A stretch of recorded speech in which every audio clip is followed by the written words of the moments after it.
do you fear the modern world?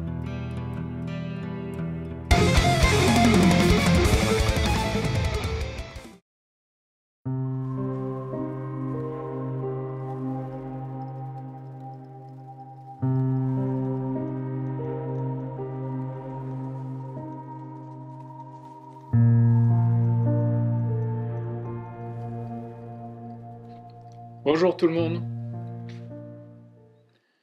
Tim Bowness, No Sound, Blackfield, est-ce que ces noms vous parlent? Si oui, fermez les yeux et ouvrez les oreilles. Je vais vous faire découvrir l'album Stalagmite Steeple, sorti l'an passé.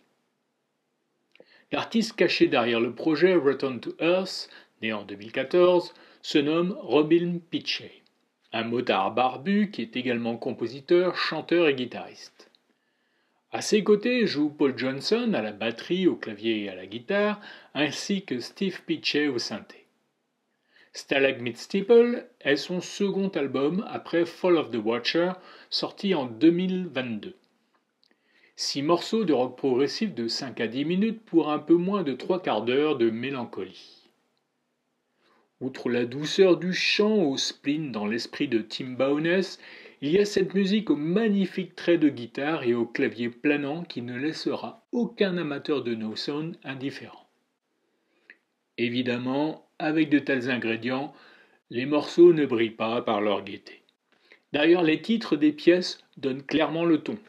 Die for Me, Dark Morality, The Final Time, etc., etc.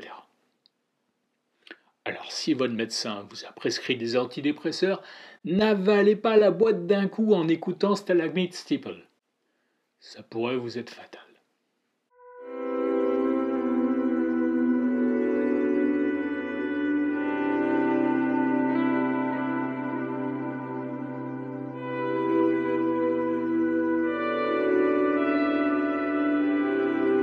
Mon titre préféré est le premier de l'album, une pièce d'un peu plus de 7 minutes intitulée Dark Morality, où l'on retrouve tous les ingrédients que j'aime chez Return to Earth: guitare, piano, mélancolie et chant.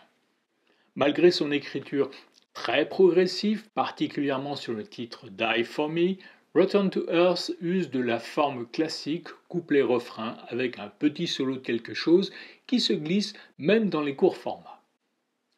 Le côté prog vient plus des palettes sonores et rythmiques utilisées par Robin tout au long de l'album. On retrouve en effet des tonalités et des tempos bien connus comme le piano accompagné de cordes utilisées dans quelques morceaux. L'album n'est pas révolutionnaire en soi, mais je le trouve absolument sublime. Si je l'avais découvert l'an passé, il aurait eu de bonnes chances de figurer sur le podium, voire sur la première place. C'est tout pour aujourd'hui. Avant d'attaquer les grosses sorties de septembre comme le nouvel album solo d'Arjen Lucassen, je vous parlerai d'une vieille chose de 2018 sur laquelle je suis tombé complètement par hasard il y a quelque temps et qui m'a bien plu. À lundi. Bisous.